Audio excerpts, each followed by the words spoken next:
여러분 혹시 저녁에 견과류 드시나요? 건강에 좋다고 해서 텔레비전 보면서 한 움큼씩 드시는 분들 많으시죠? 그런데 잠깐만요. 여러분 요즘 밤에 잠 잘 주무시나요?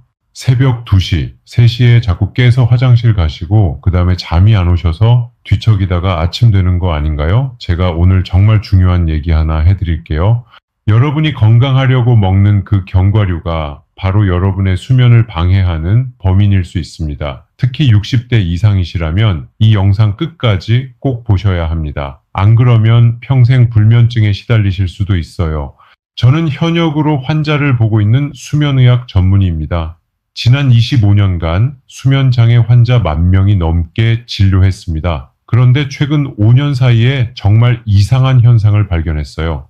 건강 관리 잘하시는 분들이 오히려 불면증으로 더 많이 찾아오시더라고요. 왜 그럴까요? 제가 자세히 문진해 보니까 99%가 똑같은 실수를 하고 계셨어요.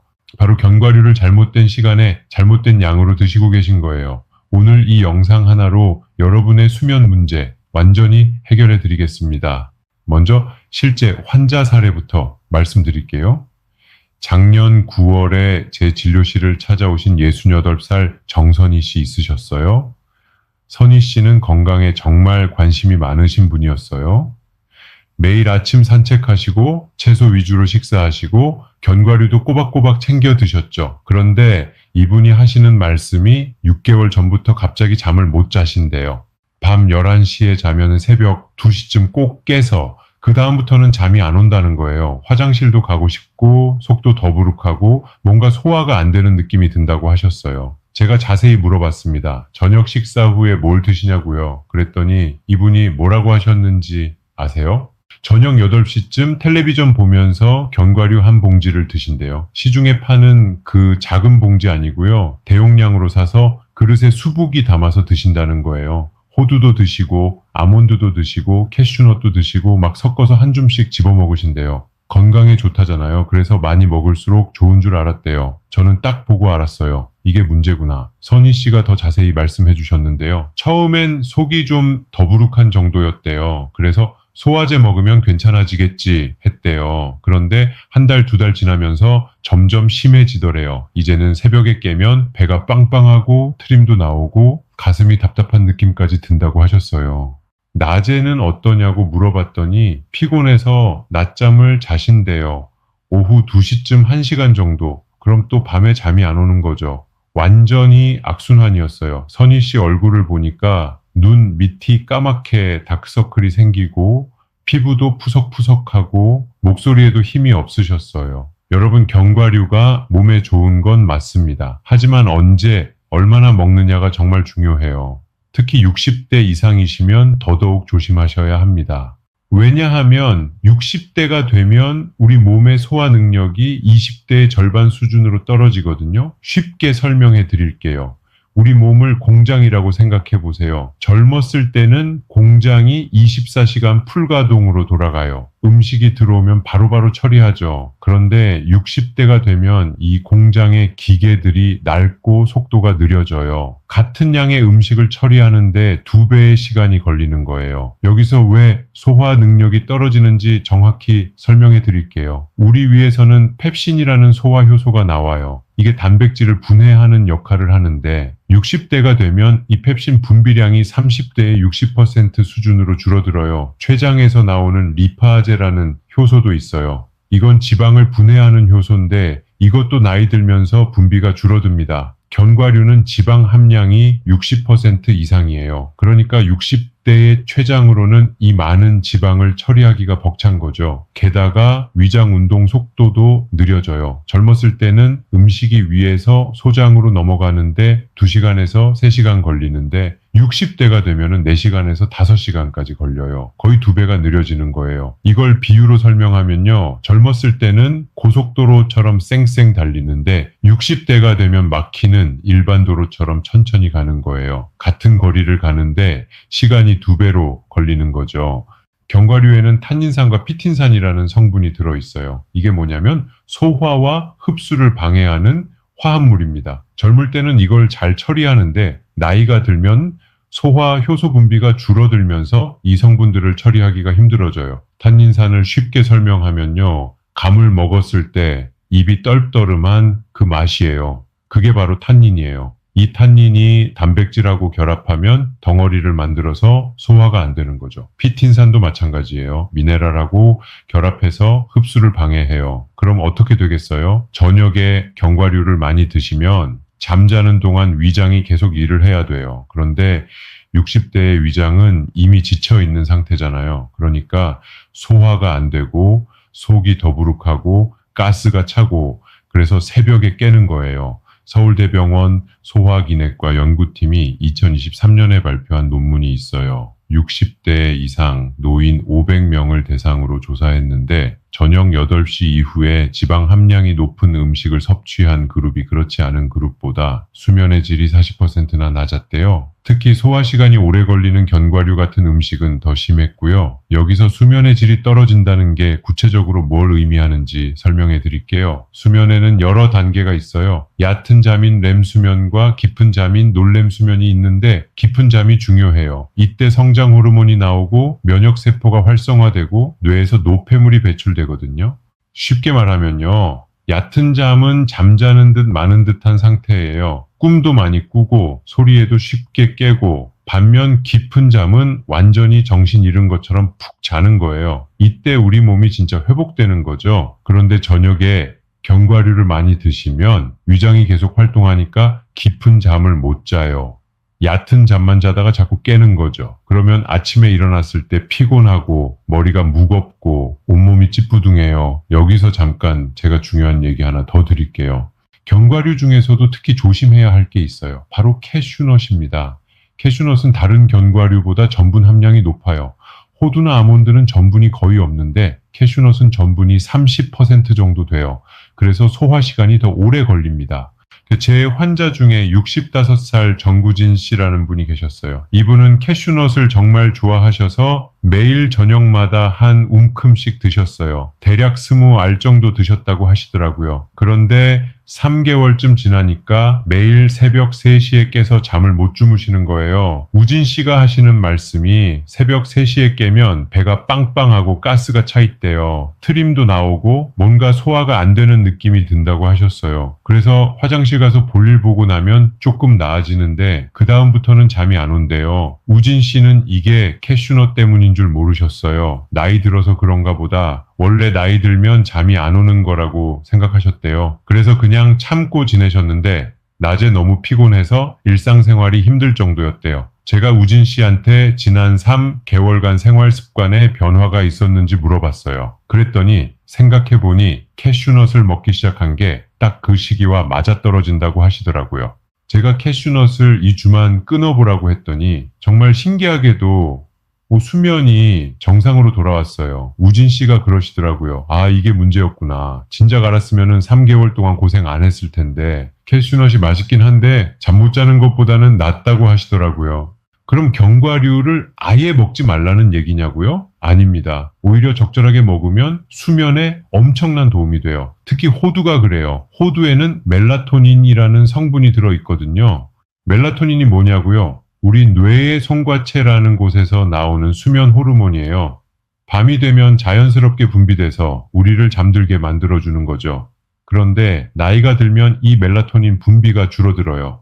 쉽게 설명하면요. 멜라토닌은 우리 몸의 수면 스위치 같은 거예요. 멜라토닌이 나오면 몸이 이제 잘 시간이구나 하고 준비를 하는 거죠. 천도 살짝 떨어지고 심장 박동도 느려지고 그러면서 잠이 오는 거예요. 네덜란드 암스테르담 뇌연구소의 류 교수 연구팀이 1999년에 발표한 논문이 있어요. 알츠하이머 치매 환자의 멜라토닌 수치를 재봤더니 같은 나이에 건강한 사람보다 5배나 낮았대요. 멜라토닌이 줄어들면 치매 위험도 높아지는 거죠. 그래서 60대 이상은 잠이 잘 안 오는 거예요. 멜라토닌이 부족하니까. 그런데 호두를 먹으면 이 멜라토닌을 보충할 수 있어요. 2005년에 미국 텍사스 대학교 건강과학센터의 러셀 라이터 교수 연구팀이 놀라운 연구 결과를 발표했어요. 호두 1g당 3.5 나노그램의 멜라토닌이 들어있다는 걸 발견한 거죠. 나노그램이 얼마나 작은 단위냐면요. 1g의 400분의 1이에요. 그만큼 미량이지만 이게 효과가 있어요. 연구팀이 쥐 실험을 했는데 호두를 먹인 쥐들의 혈중 멜라토닌 농도가 확 올라갔대요. 그것뿐만 아니라 혈액의 항산화 능력도 같이 올라갔고요. 항산화 능력이 왜 중요하냐면 우리 몸에는 활성산소라는 게 있어요. 이게 세포를 공격해서 노화를 일으키고 암을 유발하는데 멜라토닌이 이 활성산소를 없애주는 역할을 해요. 그래서 호두를 먹으면 수면도 좋아지고 건강도 좋아지는 거예요. 활성산소를 쉽게 설명하면요. 우리 몸에서 나오는 독소 같은 거예요. 자동차가 배기가스 내뿜듯이 우리 몸도 활동하면서 활성산소를 만들어내요. 이게 쌓이면 세포가 망가지는 거죠. 멜라토닌은 이 독소를 청소해주는 청소부 같은 역할을 하는 거예요. 그 다음에 2023년에 스페인 바르셀로나 대학교 연구팀이 더 정확한 연구를 했어요. 젊은 성인 76명을 대상으로 8주 동안 매일 호두 40g을 저녁 식사 때 먹게 했어요. 그랬더니 놀라운 일이 벌어졌어요. 참가자들의 저녁 소변에서 멜라토닌 대사물질인 6 설파톡시멜라토닌 농도가 통계적으로 유의미하게 올라간 거예요. 6 설파톡시멜라토닌이 뭐냐면요. 우리 몸이 멜라토닌을 사용하고 나면 소변으로 배출되는 물질이에요. 이게 많이 나온다는 건 멜라토닌이 많이 만들어졌다는 증거죠. 그리고 잠드는 시간이 평균 1.3분 줄었고요. 1.3분이 별거 아닌 것 같지만 수면 연구에서는 엄청난 차이예요. 잠들기까지 30분 걸리던 사람이 28.7분 만에 자는 거니까 체감상으로는 훨씬 빨리 잔다고 느끼는 거죠. 더 중요한 건 전반적인 수면의 질이 올라갔고 수면 효율이 높아졌고 낮에 졸린 증상이 확 줄었대요. 이게 2025년 9월 푸드 앤드 펑션이라는 유명한 학술지에 발표됐어요.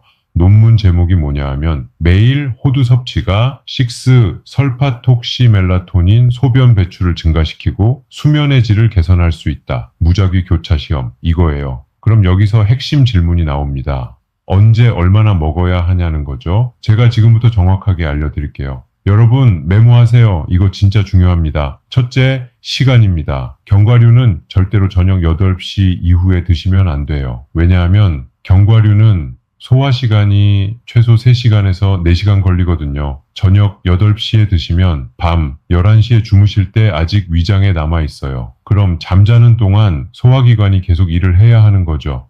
그럼 언제 먹어야 하냐고요? 오후 3시에서 5시 사이가 황금 시간대예요. 이 시간에 드시면 저녁 식사 전까지 소화가 다 돼요. 그리고 호두에 들어있는 멜라토닌이 저녁 무렵부터 서서히 혈중 농도를 높여줘요. 우리 몸의 멜라토닌은 밤 10시부터 새벽 2시에서 3시 사이에 최고로 분비돼요. 그러니까 오후 3시에서 5시 사이에 호두를 드시면 딱 밤 10시쯤부터 멜라토닌 효과가 나타나는 거죠. 완벽한 타이밍이에요. 여기서 한 가지 더 설명해 드릴게요. 멜라토닌은 먹자마자 바로 효과가 나타나는 게 아니에요. 장에서 흡수되고 간을 거쳐서 혈액으로 들어가고 뇌혈관 장벽을 통과해서 뇌로 가야 해요. 이 과정이 대략 5시간에서 7시간 걸려요. 이걸 쉽게 비유하면요. 서울에서 부산 가는 것처럼 시간이 걸리는 거예요. 멜라토닌이 입에서 시작해서 뇌까지 가는 게 마치 긴 여행 같은 거죠. 중간에 여러 정거장을 거쳐야 하니까 시간이 걸리는 거예요. 그래서 오후 3시에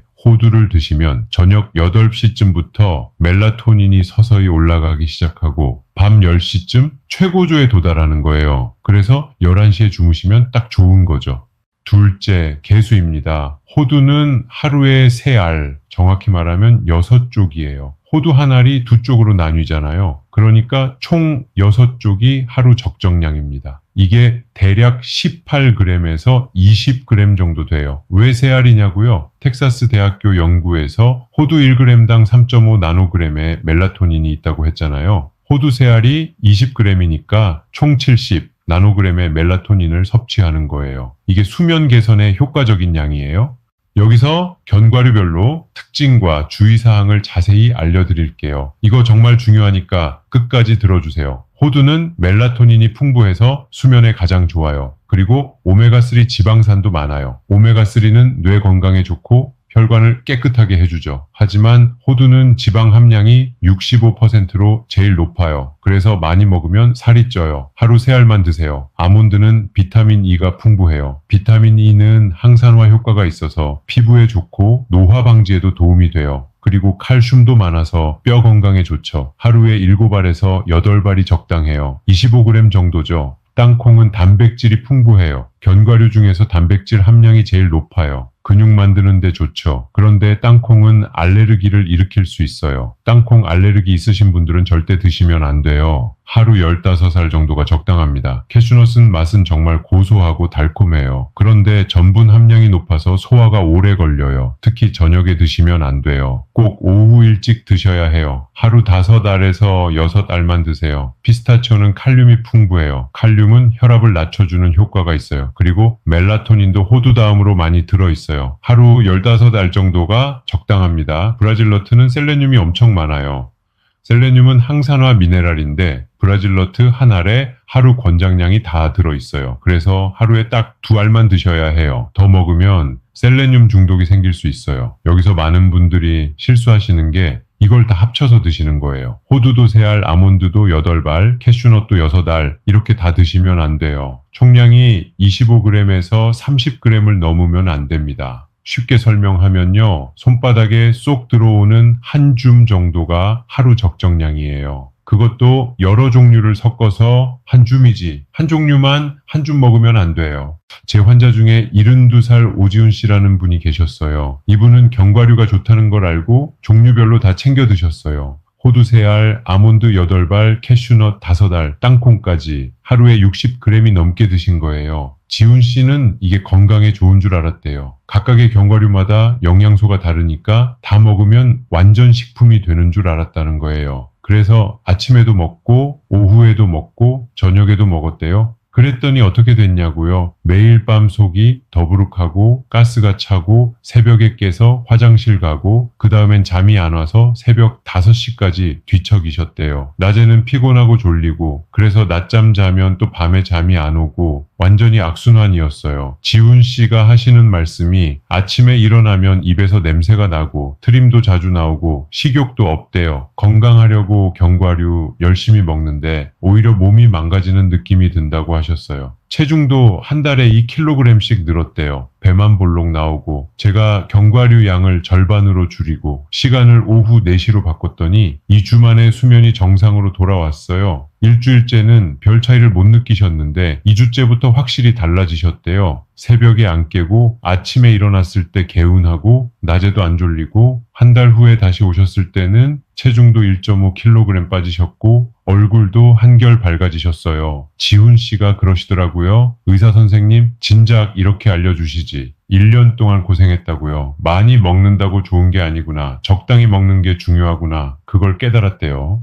셋째, 가공 방식입니다. 이거 진짜 중요한데 많은 분들이 모르세요. 시중에 파는 견과류 중에 볶은 견과류 있잖아요. 소금 친 것도 있고 설탕 코팅한 것도 있고 허니버터 맛도 있고 이거 절대 사 드시면 안 돼요. 2021년에 스페인 그라나다 대학교 연구팀이 발표한 논문이 있어요. 견과류를 볶으면 멜라토닌 함량이 30%에서 50%까지 줄어든대요. 열에 멜라토닌이 파괴되는 거죠. 그러니까 생견과류를 사서 드셔야 해요. 연구팀이 실험을 했는데 같은 호두를 생 것과 볶은 것으로 나눠서 멜라토닌 함량을 재봤대요. 생호두는 그램당 3.5 나노그램이 나왔는데 150도에서 20분 볶은 호두는 2.4 나노그램밖에 안 나왔대요. 거의 30%가 날아간 거예요. 쉽게 설명하면요. 멜라토닌은 열에 약한 성분이에요. 마치 비타민C가 열에 약한 것처럼. 그래서 조리하면 파괴되는 거죠. 생으로 먹어야 영양소를 온전히 섭취할 수 있어요. 그리고 소금이나 설탕이 첨가된 견과류는 더 문제예요.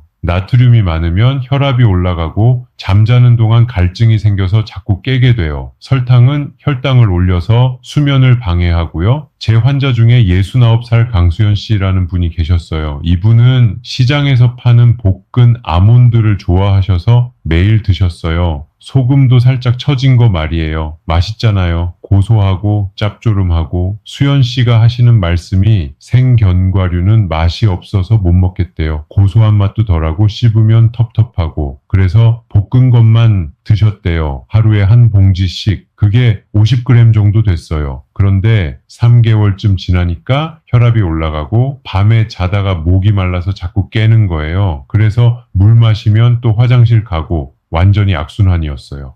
수연 씨가 하시는 말씀이 밤에 화장실 3번씩 간대요. 12시에 한 번, 2시에 한 번, 4시에 한 번.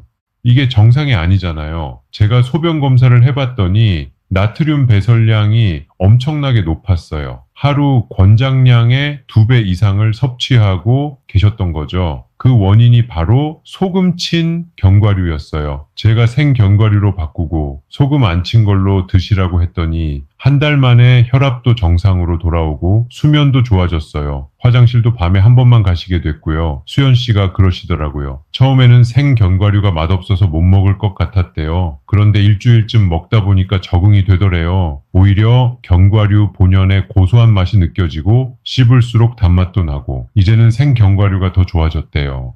넷째, 보관 방법입니다. 견과류는 지방 함량이 높아서 쉽게 산패돼요. 산패되면 아플라톡신이라는 독성 물질이 생겨요. 이게 1급 발암 물질이에요. 국제암연구소에서 지정한 가장 위험한 발암 물질 중 하나예요. 아플라톡신은 곰팡이가 만들어내는 독소인데 간암을 일으켜요. 특히 만성 B형 간염 보유자가 아플라톡신에 노출되면 간암 발생 위험이 수십 배 높아진다는 연구 결과가 있어요. 쉽게 설명하면요. 아플라톡신은 곰팡이가 만드는 독약 같은 거예요. 눈에 안 보이는 미세한 곰팡이가 견과류에 붙어서 독을 만들어내는 거죠. 이걸 먹으면 간이 망가져요. 견과류를 산곤에 두시는 분들 많으신데 절대 안 됩니다. 특히 여름에는 더 위험해요. 온도가 30도만 넘어가도 곰팡이가 빠르게 번식해요. 견과류는 사자마자 냉장고에 넣으세요. 밀폐 용기에 담아서 냉장 보관하면 2년까지도 보관이 가능해요. 캘리포니아 아몬드 협회에서 권장하는 보관법이 있어요. 지퍼백이나 밀폐 용기를 활용해 공기를 차단한 후 냉장 보관하는 거예요. 공기 중에 산소가 지방을 산화시키거든요. 그래서 공기를 최대한 차단해야 해요. 그리고 냄새 나는 견과류, 곰팡이 핀 견과류는 절대 드시면 안 돼요. 아까워서 그냥 드시는 분들 계신데 그거 드시면 간에 물이 가고 심하면 암까지 생길 수 있어요. 제 환자 중에도 상한 견과류 먹고 급성 간염에 걸린 분 계셨어요. 70살 문태준 씨라는 분이었는데 냉장고에 보관 안 하고 주방 찬장에 견과류를 넣어 두셨대요. 여름에도 그냥 상온에 두셨어요. 그런데 어느 날 보니까 견과류에서 냄새가 나는 거예요. 약간 쿰쿰한 냄새. 태준 씨는 이게 곰팡이인 줄 몰랐대요. 그냥 습기 찬 냄새인 줄 알았대요. 보통 사람은 버릴 텐데 태준 씨는 아까워서 그냥 드셨대요. 조금 상했나 보다, 괜찮겠지 이러면서. 그런데 일주일 후에 갑자기 몸에 힘이 없고 소변 색깔이 진하고 눈이 노래지는 거예요. 병원에 오셔서 검사해 보니 급성 간염이었어요. 간 수치가 정상의 10배 이상 올라가 있었어요. 입원해서 치료받아야 하는 상태였죠. 다행히 빨리 발견해서 큰 문제는 없었는데 한 달 동안 입원 치료를 받으셔야 했어요. 태준 씨가 그러시더라고요. 몇천 원 아끼려다가 병원비 수백만 원 썼다고, 정말 후회된다고 하시더라고요. 퇴원하신 후에는 견과류를 꼭 냉장고에 보관하시고 조금이라도 이상하면 바로 버리신다고 하셨어요. 5째, 조합입니다. 견과류를 어떤 음식과 함께 먹느냐도 중요해요. 우유랑 함께 드시는 분들 계신데 이것도 조심하셔야 해요. 우유에 들어있는 카제인이라는 단백질이 견과류의 탄닌과 결합하면 소화가 더 안 돼요. 카제인과 탄닌이 결합하면 불용성 복합체를 만들어요. 이게 위장에서 덩어리로 뭉쳐서 소화가 안 되는 거죠. 그래서 속이 더 더부룩하고 불편해요. 쉽게 설명하면요. 카제인과 탄닌이 만나면 마치 풀처럼 끈적끈적하게 엉겨 붙어요. 이게 위장에서 돌덩이처럼 무겁게 느껴지는 거죠. 소화도 안 되고 속도 답답하고 차라리 견과류는 그냥 드세요. 아니면 물과 함께 드시든지. 물이 식이섬유를 부드럽게 해서 소화를 도와줘요. 물을 충분히 마시면서 견과류를 드시면 식이섬유가 물을 흡수해서 부드러워지거든요. 그러면 장 운동도 활발해지고 소화도 잘 돼요. 그럼 이제 실전 가이드를 알려드릴게요.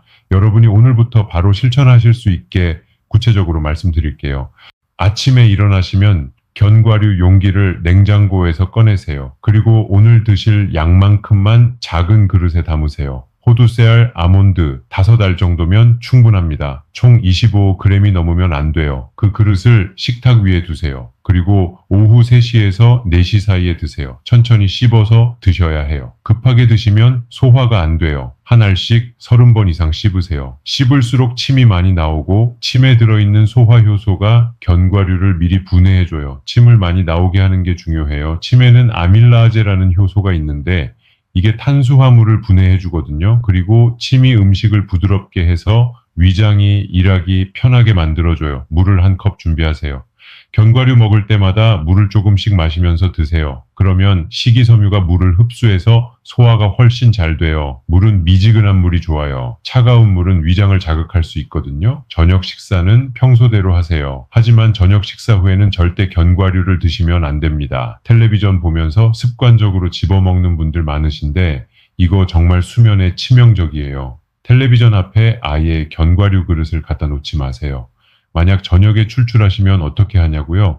바나나 1개나 따뜻한 우유 1잔을 드세요. 바나나에도 트립토판이라는 수면 유도 성분이 있어요. 트립토판은 세로토닌을 거쳐서 멜라토닌으로 변하는 아미노산이에요. 우유의 칼슘도 멜라토닌 분비를 도와줘요. 트립토판을 쉽게 설명하면요. 멜라토닌의 재료 같은 거예요. 트립토판이 있어야 멜라토닌을 만들 수 있어요. 마치 밀가루가 있어야 빵을 만들 수 있는 것처럼 밤 10시쯤 되면 침실로 가세요. 불을 끄고 핸드폰도 치우고 편안하게 누우세요. 오후에 드신 호두의 멜라토닌이 이제 막 효과를 발휘하기 시작할 시간이에요. 눈을 감고 깊게 숨을 쉬세요. 들숨 4초, 날숨 6초 이렇게 호흡하면 부교감 신경이 활성화돼서 잠이 잘 와요. 이렇게 2주만 실천하면 확실히 수면의 질이 달라지는 걸 느끼실 거예요. 새벽에 깨는 횟수가 줄어들고 아침에 일어났을 때 개운함이 느껴져요. 낮에도 졸지 않고 머리도 맑고 활력이 생겨요. 제 환자 중에 66살 나영호 씨라는 분이 계셨어요. 이분은 10년 동안 불면증으로 수면제를 드셨어요. 처음에는 약한 수면제로 시작했는데 점점 내성이 생겨서 약을 계속 늘려야 했대요. 나중에는 강한 수면제를 2알씩 드셔야 겨우 잠이 오셨대요. 영호 씨가 하시는 말씀이 수면제를 먹으면 잠은 오는데 수면의 질이 좋지 않았대요. 자다가 자주 깨고 아침에 일어나면 머리가 무겁고 낮에도 멍하고 그래서 일상생활이 힘들었대요. 운전도 무섭고 약속도 자주 까먹고 그런데 수면제를 끊으면 아예 잠을 못 주무시는 거예요. 한두 시간 뒤척이다가 새벽이 되는 거죠. 그래서 수면제 끊고 싶은데 끊을 수가 없었대요.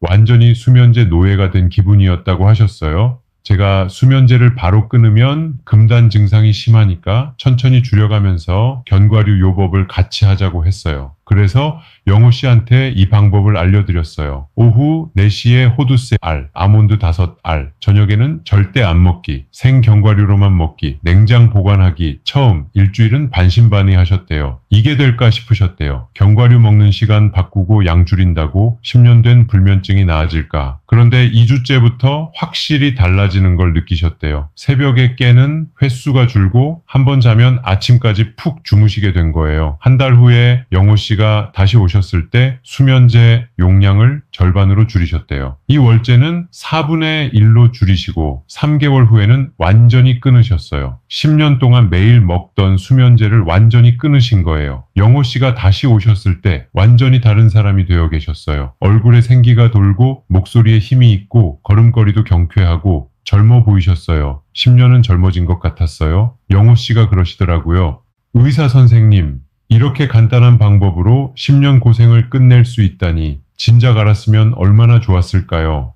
그동안 견과류를 저녁 9시에 한 그릇씩 먹었는데 그게 문제였구나. 이제는 오후 4시에 딱 정해진 양만큼만 먹으니까 수면이 완전히 달라졌다고 하셨어요. 지금은 수면제 없이도 매일 밤 11시에 자서 아침 6시에 일어나신대요. 7시간 푹 주무시고 아침에 일어났을 때 개운하고 낮에도 활력이 넘치고 친구들도 영호 씨 보고 완전히 달라졌다고 하신대요. 여러분, 지금 제가 알려드린 방법은 하나도 어렵지 않아요. 시간 지키고 양 지키고 생견과류로 먹고 냉장 보관하고 이거 4가지만 지키시면 돼요. 하지만 이 간단한 4가지를 모르면 평생 불면증에 시달리실 수 있어요. 건강하려고 먹는 견과류가 오히려 여러분의 건강을 해치는 독이 될 수 있어요. 특히 60 이상이시면 소화 능력이 떨어져 있어서 더 조심하셔야 해요. 젊었을 때는 괜찮았던 것들이 이제는 독이 될 수 있어요. 저녁에 견과류 한 움큼 먹고 아무렇지도 않았는데 60 되면 그게 불면증의 원인이 될 수 있어요.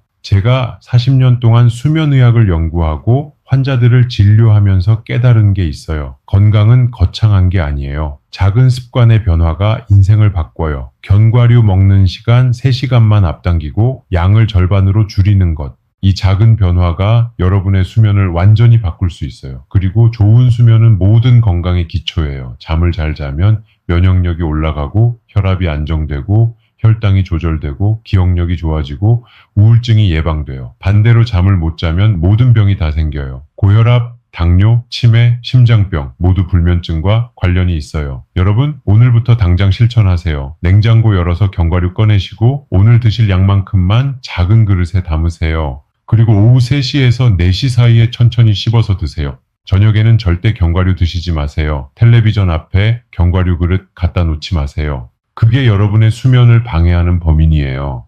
2주만 실천해보세요. 확실히 달라지는 걸 느끼실 거예요.